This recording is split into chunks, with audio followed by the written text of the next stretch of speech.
퇴직을 앞둔 분들께 이런 질문을 드리고 싶습니다. 평생 성실히 일해서 안정적인 연금을 받는 것만으로 과연 노후가 충분할까요? 매달 고정된 연금이 있다 해도 물가가 오르고 의료비가 늘고 자녀 지원이 이어지는 현실에서 정년 이후에 재정적 자유를 얻기란 쉽지 않습니다. 오늘은 30년간 공무원으로 근무하다가 은퇴 후 배당금으로 생활을 시작한 한 남성의 이야기를 통해 그 현실을 함께 살펴보겠습니다. 이 남성 62세의 김정수 씨는 평생을 시청 공무원으로 지냈습니다. 새벽에 출근해 민원인들을 맞이하고 예상과 행정 절차에 치여 살던 날들이 30년이 넘었습니다. 공무원은 안정적인 직업이다. 주변에서는 늘 그렇게 말했지만 정작 김 씨는 늘 불안했습니다. 공무원 연금이 있다는 건 든든했지만 그게 평생을 보장해 줄 만큼 여유롭지 않다는 걸 알았기 때문입니다. 그는 50대 초반부터 퇴직 후에 두 번째 월급을 만들 방법을 고민했습니다. 은행 예금 이자는 낮고 부동산은 진입 장벽이 높았습니다. 그렇게 찾아낸 게 바로 배당 투자였습니다. 처음에는 그저 용돈 수준으로 시작했습니다. 2012년 배당률 4%짜리 국내 은행주 200만 원어치를 샀습니다. 이후 매달 소액이라도 꾸준히 투자하며 10년 넘게 배당금을 재투자했습니다. 공무원이라는 신분 덕분에 그는 빚이 없었고 급여에서 일정 금액을 매달 ETF와 배당주 펀드로 자동 이체했습니다. 그렇게 쌓은 금액이 은퇴 무렵에는 약 1억 8천만 원. 겉보기엔 결코 큰 돈이 아니었지만 그가 집중했던 건 배당률이었습니다. 평균 5%의 배당 수익률을 유지하며 1년에 약 900만 원의 배당금을 받게 된 것입니다. 월 75만 원 정도의 배당 소득. 여기에 공무원 연금 230만 원이 더해지면서 그는 매달 약 300만 원의 현금 흐름을 확보했습니다. 그는 말했습니다. 예전엔 돈은 일해서 버는 거라 생각했어요. 근데 은퇴하고 나니 일하지 않아도 돈이 들어오는 게 이렇게 마음을 편하게 하더군요. 하지만 그의 배당 은퇴는 처음부터 순탄하진 않았습니다. 주가가 하락하는 해에는 배당금이 줄어들었고 환율 변동으로 해외 배당주의 수익이 크게 흔들리기도 했습니다. 무엇보다 심리적 불안이 컸습니다. 평생 안정만 추구하던 공무원이었기에 매일 오르는 주가 그래프 하나에도 마음이 요동쳤습니다. 그런 그가 투자 방식을 바꾼 건 2020년 무렵이었습니다. 팬데믹 이후 변동성이 커지자 그는 주식시장을 매일 들여다보는 대신 자동화된 배당 포트폴리오를 만들었습니다. 국내 배당 ETF 60%, 미국 배당 귀족주 ETF 40%. 매달 자동 적립식으로 투자하고 계좌는 일부러 로그인하지 않았습니다. 내 마음이 흔들리면 수익도 흔들린다. 는 걸 체득한 것이죠. 은퇴 후 3년이 지난 지금 그는 매달 약 180만 원의 배당금을 받습니다. 연금 포함 월 현금 흐름은 약 400만 원. 부부 둘이 생활비를 250만 원으로 줄이자 나머지는 재투자로 이어지고 있습니다. 그는 말합니다. 젊었을 땐 돈이 부족해서 불안했고 지금은 돈보다 마음이 흔들릴까봐 불안했어요. 근데 배당 덕분에 하루하루가 예측 가능해졌죠. 재정적 안정이 생기자 그의 삶의 구조도 달라졌습니다. 매일 오전에는 지역 도서관 자원봉사를 하고 오후에는 근처 공원에서 산책을 합니다. 전에는 시간이 많으면 무료할 줄 알았는데 돈 걱정이 없으니 여유가 즐거움이 되더라고 말합니다. 은퇴 후 삶의 만족감은 단순히 수입의 크기보다 수입의 예측 가능성에 달려 있음을 보여주는 사례입니다. 물론 모든 사람이 김 씨처럼 배당만으로 은퇴를 유지하긴 어렵습니다. 하지만 중요한 건 노후의 현금 흐름을 만드는 사고방식입니다. 김 씨는 이렇게 조언합니다. 배당 투자는 돈이 아니라 습관이더군요. 꾸준히 넣는 습관, 기다리는 습관, 줄 때까지 버티는 습관. 그걸 버티는 사람이 결국 자유를 얻습니다. 전문가들은 말합니다. 은퇴 이후의 재정 불안은 단순히 소득의 부재에서 오는 게 아니라 예측 불가능성에서 온다고. 정기적으로 들어오는 돈이 있다는 건 단지 생활비 문제가 아니라 심리적 안정과 자존감의 문제라는 것입니다. 연금이든 배당이든 그 흐름이 존재하는 사람은 삶의 균형을 훨씬 쉽게 유지합니다. 마지막으로 3가지 조언을 드리고 싶습니다. 첫째, 배당률보다 지속성을 보세요. 한 해 배당이 많다고 좋은 게 아닙니다. 10년 이상 꾸준히 배당한 기업이 진짜 은퇴 파트너입니다. 둘째, 원금이 아니라 흐름을 관리하세요. 계좌의 숫자보다 매달 들어오는 현금 흐름이 중요합니다. 셋째, 투자 습관을 시스템화하세요. 자동 이체와 분산 투자를 설정해 두면 감정에 휘둘리지 않습니다. 퇴직 후에도 돈이 나를 위해 일하게 하는 방법, 그것이 배당의 핵심입니다. 김정수 씨는 말합니다. 공무원으로 30년 일하며 얻은 건 안정이었지만 배당으로 얻은 건 자유였습니다. 여러분의 노후에도 그 자유가 찾아오길 바랍니다. 공무원 출신 은퇴자들이 흔히 하는 착각이 있습니다. 나는 연금이 있으니까 괜찮다. 그러나 막상 은퇴 후 마주한 현실은 다릅니다.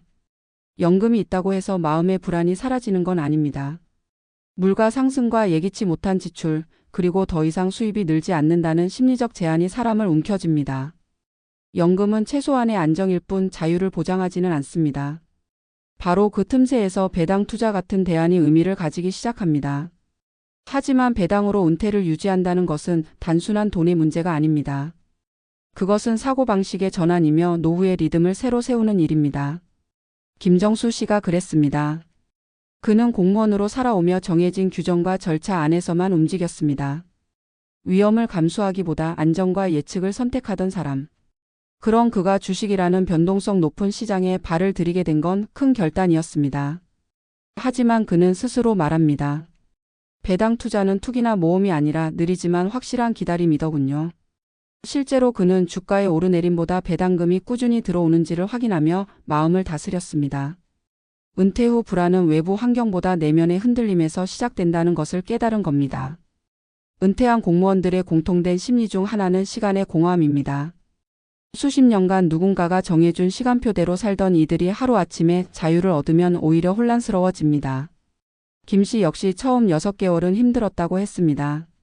아침에 일어날 이유가 없었고 점심 이후엔 텔레비전 앞에서 멍하니 시간을 보냈습니다. 그러다 우연히 배당금 입금 알림을 받은 날 그는 깨달았다고 합니다. 내가 잠든 사이에도 돈이 일하고 있었구나. 그 작은 깨달음이 다시 일상의 구조를 만들었습니다. 오전에는 투자 공부를 하고 오후엔 봉사활동이나 독서를 하는 루틴을 세웠습니다.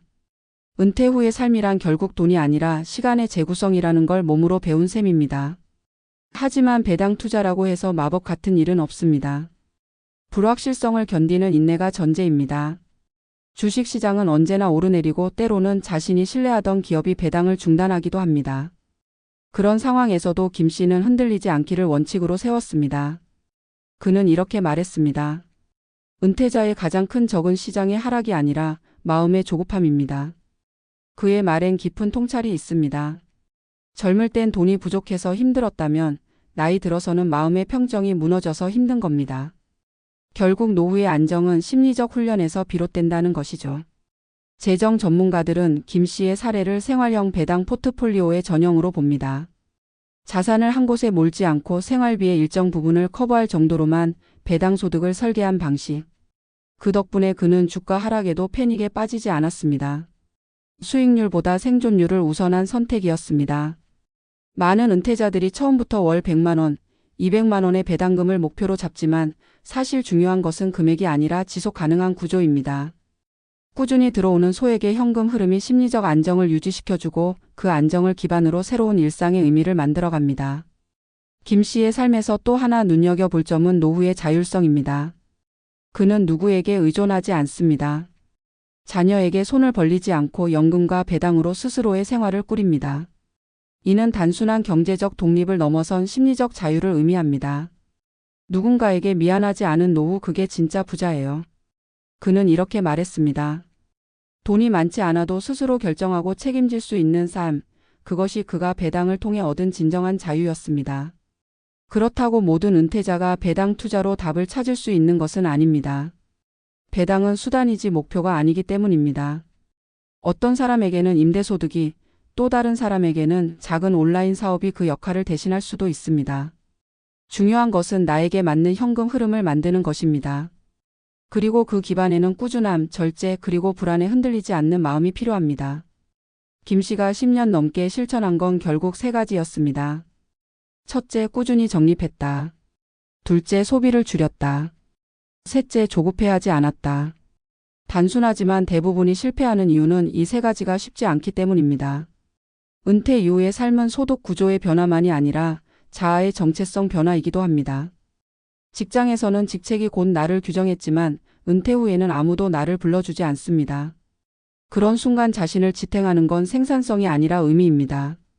김 씨가 매달 들어오는 배당금으로 안정을 느꼈다면 그것은 단순히 돈의 문제가 아니라 나는 여전히 살아있고 무언가를 만들어가고 있다는 존재감의 회복이기도 합니다. 사람은 누구나 자신이 통제할 수 있는 세계 속에서 안정감을 찾습니다. 배당은 그에게 그런 통제감을 준 도구였던 것입니다. 이 이야기를 듣고 어떤 이는 이렇게 말할지도 모릅니다. 나는 늦었어요. 저축도 적고 투자 경험도 없어요. 그러나 김 씨는 이런 말을 남겼습니다. 배당을 시작한 시점이 늦은 게 아니라 마음을 다잡은 시점이 늦은 겁니다. 돈보다 중요한 건 방향이에요. 실제로 그가 처음 주식을 샀을 때 나이는 53세였습니다. 이후 10년 동안 꾸준히 모으자 어느새 눈앞에 숫자보다 흐름이 보이기 시작했습니다. 늦은 시작도 꾸준한 방향성이 있으면 충분히 변화를 만들 수 있다는 걸 그는 몸으로 증명했습니다. 결국 은퇴 후 재정의 핵심은 불안의 관리입니다. 불안을 제거할 수는 없습니다. 하지만 그 불안을 다스릴 수는 있습니다. 매달 들어오는 일정한 금액, 크지 않더라도 그 안정적인 흐름이 마음의 불씨를 꺼뜨리지 않게 합니다. 노후의 불안은 돈이 부족해서가 아니라 돈이 멈춰 있을 때 커집니다. 흐름이 있는 사람은 다시 꿈을 꿀 여유를 갖습니다. 김정수 씨는 이제 매년 배당금 일부를 기부합니다. 그는 말합니다. 배당금은 돈이 아니라 마음의 여유예요. 여유가 생기니 남을 돌아보게 되더군요. 이 칼럼의 마지막에서 전하고 싶은 메시지는 단순합니다. 은퇴 이후의 삶은 얼마를 모았는가가 아니라 얼마나 지속 가능한가의 싸움입니다. 단단한 삶은 큰 돈에서 오는 것이 아니라 꾸준히 흘러가는 작은 물줄기에서 자라납니다. 하루아침에 부자가 될 수는 없지만 오늘부터라도 자신만의 흐름을 만들 수는 있습니다. 그 첫걸음이 바로 은퇴 후의 불안을 다스리는 가장 현실적인 방법입니다. 그리고 그 흐름이 결국 당신의 마음을, 당신의 노후를 지켜줄 것입니다.